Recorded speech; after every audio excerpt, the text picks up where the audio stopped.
जय माता दी। राधे राधे। आइए सुनते हैं अगहन गुरुवार व्रत कथा। श्री अगहन बृहस्पति व्रत कथा या श्री महालक्ष्मी के व्रत कथा के श्रवण और पठन करने से दुख दरिद्रता दूर हो जाती है। श्री महालक्ष्मी माता की कृपा से सुख संपत्ति ऐश्वर्य प्राप्त होता है, मन की इच्छा पूरी होती है। श्री महालक्ष्मी माता के अनेक रूप तथा नाम हैं। भूतल में वे छाया, शक्ति, तृष्णा, शांति, जाति, लज्जा, श्रद्धा, कांति, वृत्ति, स्मृति, दया, दृष्टि, माता, अधिष्ठात्री एवं लक्ष्मी के रूप में स्थित हैं। उन्हें प्रणाम करते हैं। कैलाश पर्वत पर पार्वती, क्षीर सागर में सिंधु कन्या, स्वर्गलोक में महालक्ष्मी, भूलोक में लक्ष्मी, ब्रह्मलोक में सावित्री, ग्वालों में राधिका, वृंदावन में रासेश्वरी, चंदनवन में चंद्रा, चंपकवन में गिरजा, पद्मवन में पद्मा, मालती वन में मालती, कुंदन वन में कुंदंती, केतकी वन में सुशीला, कंद वन में कंदमाला, राजा प्रसाद में राजलक्ष्मी और घर घर में गृहलक्ष्मी इन विभिन्न नामों से पहचानी जाती हैं। इस तरह सर्वथा चारों ओर सर्वभूत में सुपरिचित माता श्री महालक्ष्मी की यह कथा है। अब हम आप इसका श्रवण पठन करेंगे। भारतवर्ष के सौराष्ट्र देश में द्वापर युग की यह कहानी है। सौराष्ट्र में उस समय भद्रश्रवा नाम के राजा थे। वे बड़ी पराक्रमी राजा थे। 4 वेद, 6 शास्त्र, 18 पुराणों का उन्हें ज्ञान था। उनकी रानी का नाम सूरत चंद्रिका था। रानी दिखने में सुंदर और सुलक्षणा थी तथा पतिव्रता थी। उन दोनों को 7 पुत्र तथा उसके बाद एक कन्या का वरदान मिला था। कन्या का नाम सांबाला था। एक बार महालक्ष्मी जी के मन में आया कि जाकर उस राजा के राजप्रसाद में रहें। इससे राजा को दुगनी धन दौलत की प्राप्ति होगी और वह इस धन दौलत से अपनी प्रजा को और सुख दे पाएगा। गरीब के घर अगर रहें और उसे धन दौलत प्राप्त हो तो वह स्वार्थी की तरह केवल अपने ऊपर ही खर्च करेगा। यह सोचकर श्री महालक्ष्मी जी ने बूढ़ी ब्राह्मण स्त्री का रूप धारण किया। हाथ में लाठी लिए लाठी के सहारे रानी के द्वार तक पहुंची। यद्यपि उन्होंने बूढ़ी औरत का रूप धारण किया था, पर उनके चेहरे पर देवी का तेज था। उन्हें देखते ही एक दासी सामने आई। उसने इनका नाम धाम कामधन पूछ डाला। वृद्ध ब्राह्मणी का रूप धारित माता लक्ष्मी ने कहा, बालिके, मेरा नाम कमला है। मेरे पति का नाम भुवनेश है। हम द्वारिका में रहते हैं। तुम्हारी रानी पिछले जन्म में एक वैश्य की पत्नी थी। वह वैश्य गरीब था। दरिद्रता के कारण हर रोज घर में झगड़े होते थे तथा उसका पति रोज उसे मारता था। इन बातों से तंग आकर वह घर छोड़कर चली गई तथा जंगल में खाली पेट भटकने लगी।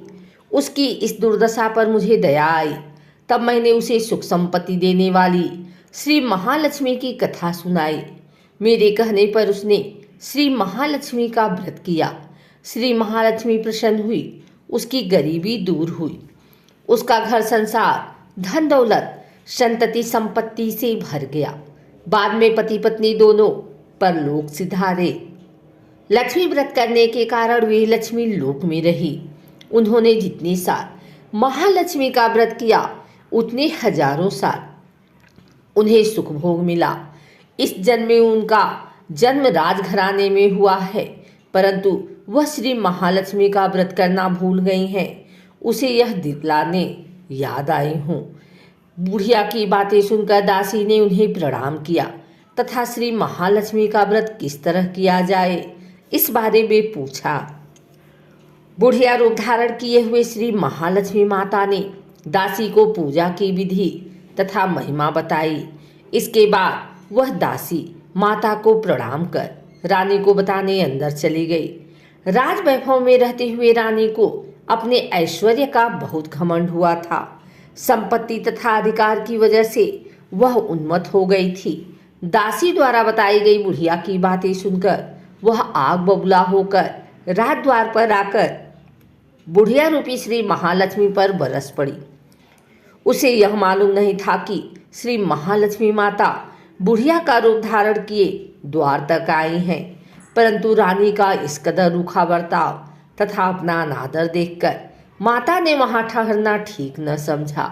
वे वहां से चल पड़ी। राह में उन्हें राजकुमारी सांबाला मिली। उन्होंने सांबाला को सारी बात बताई। सांबाला ने अपनी ओर से श्री महालक्ष्मी माता से क्षमा मांगी। माता को उस पर दया आई। उन्होंने सांबाला को श्री महालक्ष्मी व्रत के बारे में बताया।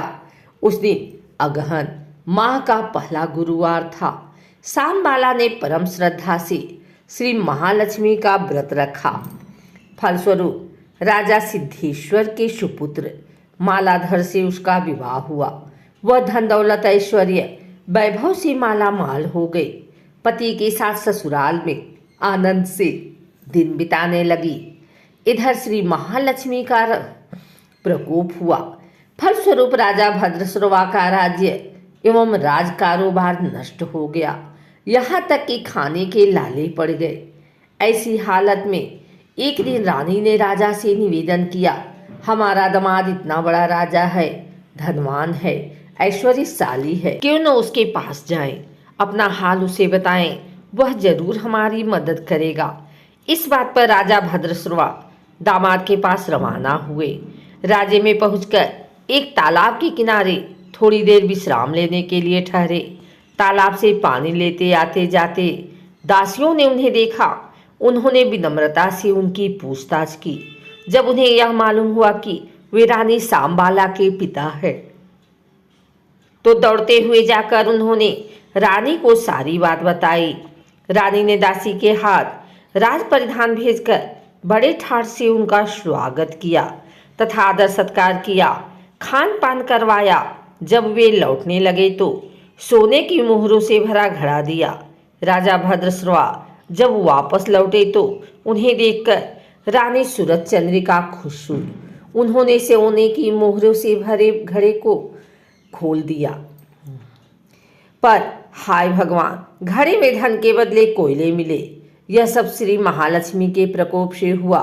इस प्रकार दुर्दशा में और कई दिन बीत गए। इस बार रानी स्वयं अपनी कन्या के पास गई। वह दिन अगहन माह का अंतिम गुरुवार था। सांबाला ने श्री महालक्ष्मी का व्रत किया, पूजा की, अपनी माता से भी व्रत करवाया। इसके बाद रानी अपने घर आई। श्री महालक्ष्मी का व्रत रखने पर उसे फिर से अपना राजपाट, धन दौलत, ऐश्वर्य प्राप्त हुआ। वह फिर से सुख शांति आनंदमय जीवन बिताने लगी। कुछ दिनों बाद राजकन्या सांबाला अपने पिता के घर आई। उसे अपने घर देखकर सूरज चंद्रिका को पुरानी बातें याद आई। यह कि सांबाला ने अपने पिता को घड़ा भर कोयला दिया था और उसे तो कुछ भी नहीं दिया था। इसी कारण सांबाला को पिता के घर आने पर उसका कोई आदर आतिथ्य नहीं हुआ, बल्कि अनादर हुआ। पर उसने इस बात का बुरा नहीं माना। अपने घर लौटते समय उसने पिता के घर से थोड़ा नमक ले लिया। अपने घर लौटने पर उसके पति ने पूछा, अपने मायके से क्या लाई हो? इस पर उसने जवाब दिया, वहाँ का सार लाई हूँ। पति ने पूछा, इसका मतलब क्या हुआ है? सांबाला ने कहा, थोड़ा धीरज रखें, सब मालूम हो जाएगा। उस दिन सांबाला ने सारा भोजन नमक डाले बिना बनाया और परोसा। पति ने खाना चखा। सारा खाना नमक बिना था, इसलिए स्वाद न आया। फिर सांबाला ने थाली में नमक डाला, इससे सारा भोजन स्वादिष्ट लगने लगा। तब सांबाला ने पति से कहा, यही है वह मायके से लाया हुआ सार। पति को उसकी बात सही लगी। फिर वह दोनों हंसी मजाक करते हुए भोजन करने लगे। कहा गया है कि इस तरह जो कोई श्रद्धा भाव से श्री महालक्ष्मी की पूजा करे, उसे माता की कृपा प्राप्त होती है। सुख संपत्ति शांति प्राप्त होती है, सभी मनोकामनाएं पूरी होती हैं। परंतु यह सब प्राप्त होने पर माता की पूजा को भूलना नहीं चाहिए। हर गुरुवार को व्रत पाठ अवश्य करना चाहिए। इस तरह श्री महालक्ष्मी की महिमा भक्तों की मनोकामना पूरी करती है। इस प्रकार श्री अगहन बृहस्पति व्रत कथा या श्री महालक्ष्मी की गुरुवार की कथा संपूर्ण होती है।